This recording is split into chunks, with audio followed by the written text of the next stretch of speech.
또 하나 제가 만족스러워하는 기능 중에 하나가, 원래 이 3D 어라운드 뷰 화면이 시속 30km 이상이 되면 자동적으로 꺼지거든요. 근데 지금 30km 이상으로 달리고 있어도 계속 꺼지지 않게 할 수 있는 기능도 베컴 튜닝 안에 포함이 되어 있습니다. 차문 열림 버튼을 길게 누르면 차량의 선루프와 모든 창문이 열리게 되고,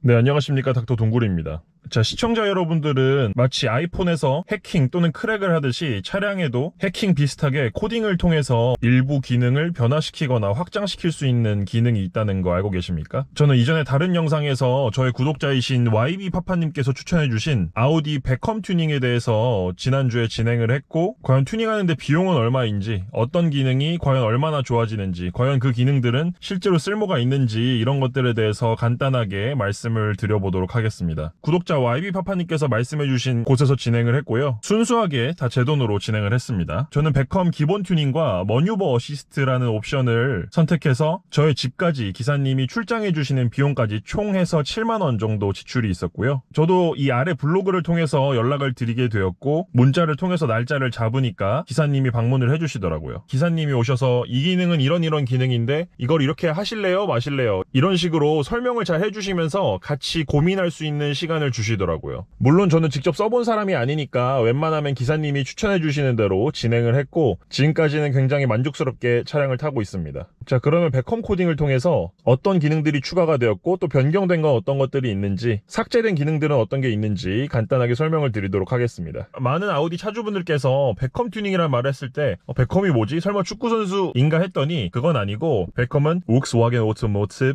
Group 콤의 알파벳 약자를 따서 정확히는 vege컴입니다. 여기 블로그를 보시면 이 기본 튜닝으로 할 수 있는 기능들이 정말 많거든요. 한 20-30가지 정도 나와 있는 걸로 보이는데, 이걸 무조건 다 하는 건 아니고 차량마다 그리고 연식마다 선택지가 다르며, 이건 어떤 장점이 있고 어떤 단점이 있으니까 차주분께서 선택하세요, 이런 식으로 선택지를 주시더라고요. 그래서 빠르게 제가 어떤 걸 진행했는지 말씀드리도록 하겠습니다. 처음 말씀드릴 부분은 자동 파킹 브레이크인데요. 이 주차 브레이크 있죠? 이 주차 브레이크가 전자식으로 장착이 되어 있는데, 시동을 끌 때 이게 알아서 체결이 되지 않거든요. 이런 식으로 껐다 켰다를 할 수 있는 기능인데, 튜닝을 통해서 시동을 끄면 이게 알아서 체결되도록 바꿀 수가 있습니다. 한번 보여드릴게요. 주차 브레이크를 푼 상태에서 시동을 꺼도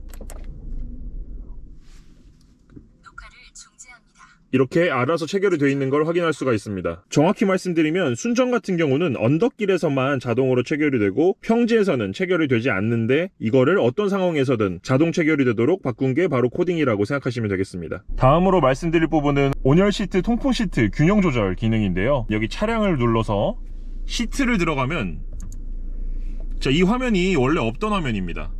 열선 시트와 통풍 시트에 대해서 각각 등 쪽을 더 시원하게 할지 엉덩이 쪽을 더 시원하게 할지, 이런 식으로 균형을 바꿀 수가 있습니다.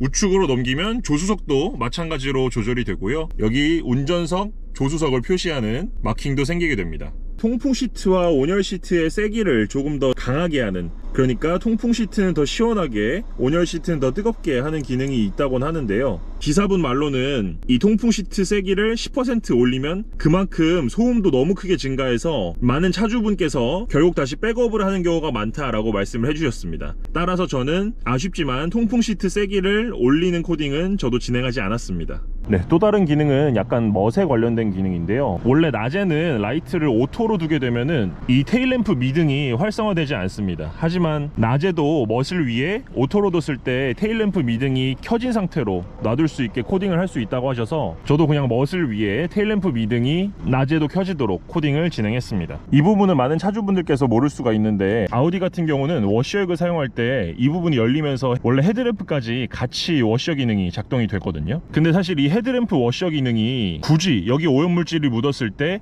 깨끗하게 닦아줄 필요가 없을 뿐더러 겨울에는 이쪽이 얼어서 굉장히 잔고장이 많이 생기는 기능이라고 합니다. 따라서 대부분의 차주분들이 이 헤드램프 워셔 기능을 삭제한다고 말씀을 하셨고, 저도 기사님의 추천대로 앞으로는 워셔액을 쓰면은 이쪽은 나오지 않고 이 메인 유리창만 워셔액이 나올 수 있게 수정을 했습니다. 다음으로 수정한 기능은 핸들의 열선 온도를 바꾸는 기능이었습니다. 저는 이 즐겨찾기를 핸들 열선을 이렇게 등록을 해 놓았거든요. 아우디 A6 같은 경우는 기본 온도가 34도로 되어 있고, 일부 아우디 차종은 28도로 되어 있는 경우도 있습니다. 하지만 인간의 체온이 36.5도이기 때문에 34도도 겨울철에는 그렇게 높은 온도라고 할 수 없습니다. 이 핸들 열선 온도를 38도로 올릴 수 있는 기능을 권유해 주셨고, 저도 기사분의 추천대로 핸들 열선 온도를 38도로 조정하게 되었습니다. 그 다음으로 제가 수정한 기능은 바로 안전벨트 경고음이었습니다. 안전벨트를 착용하지 않게 되면 차량 속도가 20km 이상으로 올라가게 되면 바로바로 굉장히 큰 소리가 나거든요. 아파트 지하주차장 안에서 잠깐 차량 위치를 바꿀 때나 이럴 때 꼭 벨트를 매야 돼서 불편한 점이 많았기 때문에 저도 이 벨트를 굳이 안 매도 소리가 안 나도록 수정을 하게 되었습니다. 그 다음으로 추가된 기능은 랩 카운터, 그리고 제로 100, 제로 200을 측정할 수 있는 기능입니다. 여기 핸들 좌측에 목록 버튼을 누르면 백컴 튜닝을 하기 이전과 다르게 여기 랩 타임, 랩 통계, 가속 측정이라는 항목이 생겨 있습니다.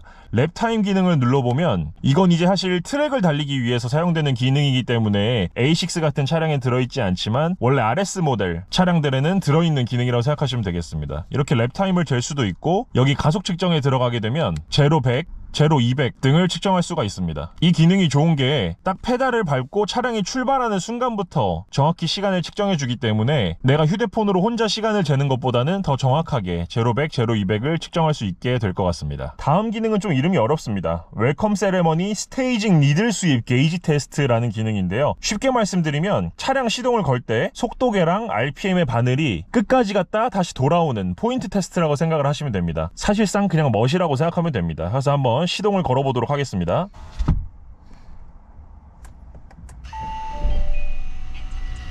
자, 방금 게이지가 끝까지 갔다 오는 거 보이셨죠? 네, 그냥 멋입니다. 자, 그 다음으로 볼 수 있는 건 원래 이 MMI 시스템을 이렇게 꾹 눌러서 전원을 끌 수 있다는 사실을 알고 계셨나요?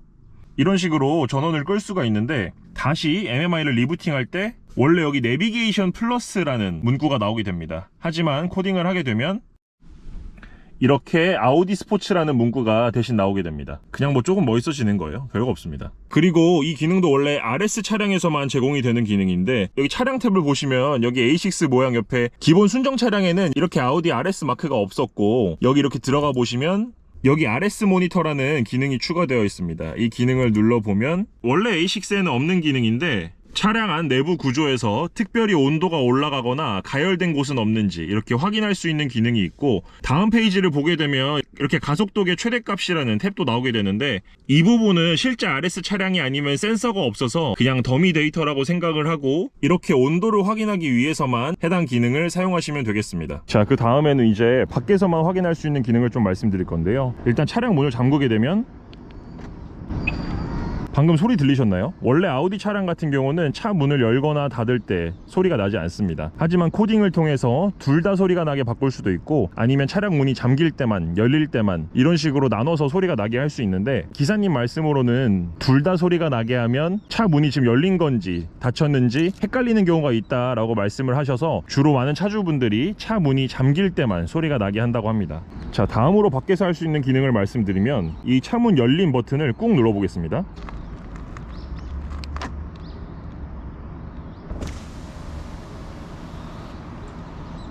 네, 이런 식으로 차 키에서 차문 열림 버튼을 길게 누르면 차량의 썬루프와 모든 창문이 열리게 되고, 반대로 차문 잠긴 버튼을 길게 눌러보면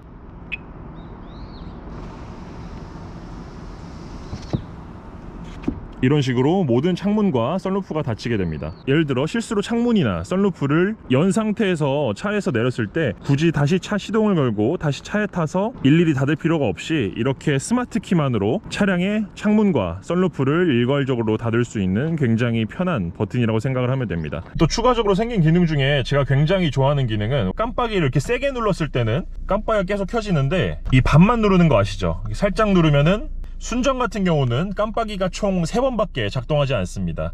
하지만 백컴 튜닝을 하면은 이 3회를 4회 또는 5회로 늘릴 수가 있어서 조금 더 길게 깜빡이가 유지돼서 차선을 바꿀 때나 이럴 때 훨씬 더 편하게 사용을 할 수가 있게 됩니다. 한번 볼게요. 왼쪽으로 깜빡이 넣겠습니다. 둘, 셋, 넷, 다섯.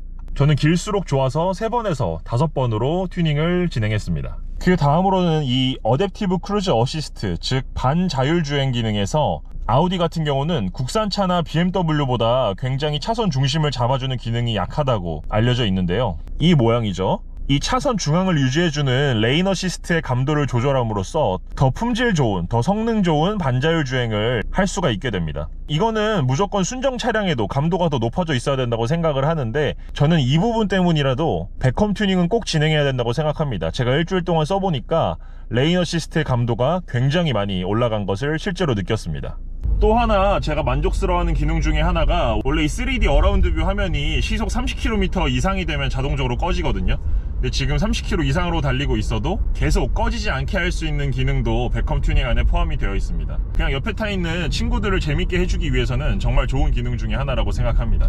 자, 지금까지는 백컴 튜닝 기본에 다 들어가 있는 옵션들이었고요. 저는 추가 비용을 지불하고 머뉴버 어시스트라는 옵션을 추가했습니다. 이 머뉴버 어시스트 같은 경우는 결국 주차 보조 기능이라고 생각을 하시면 되는데요. 21년식 A6에는 기본으로 들어가는 옵션입니다. 여기 어라운드 뷰를 먼저 켜고 옵션 버튼을 누르게 되면 여기 후측방 보조 시스템이란 것은 원래 들어있던 거고, 이번에 머뉴버 어시스트를 통해서 추가한 것이 바로 이 주행 보조 시스템이라고 생각을 하시면 됩니다. 자, 먼저 두 가지의 차이점을 말씀드리면, 후측방 보조 시스템은 예를 들어 후진하는데 갑자기 뒤에서 어떤 차가 튀어나와, 그러니까 움직이는 물체에 대해서 급브레이크를 밟아주는 기능이 후측방 보조 시스템이라고 생각을 하시면 되고요. 주행 보조 시스템은 반대로 내 차량이 10km/h 이하로 움직일 때 멈춰있는 물체에 대해서 이 차가 부딪히려고 할 때 핸들을 반대로 틀어주는 기능이라고 생각을 하시면 됩니다. 이 기능을 활성화시키면 이런 식으로 보호막이 생기게 됩니다. 이게 어떤 걸 의미하냐면, 내 차가 10km 이하로 갈 때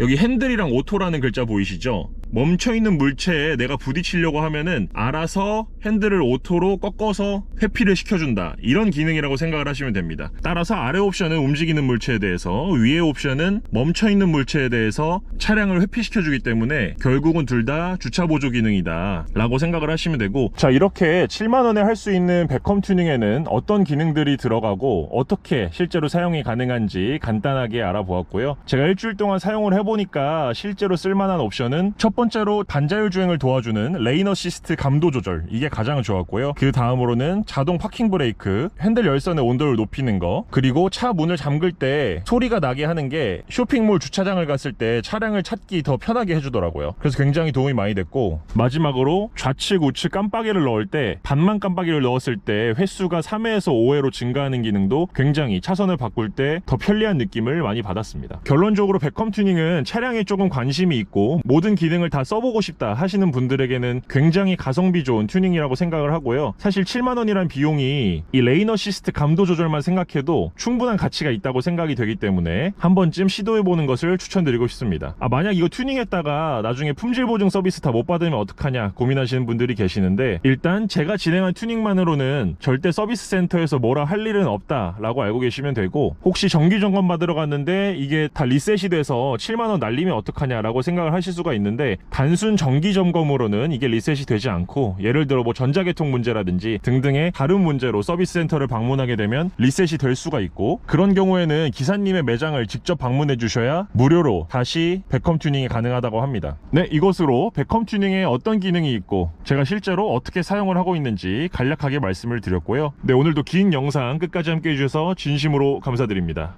지금까지 닥터 동굴이었습니다. 수고 많으셨습니다.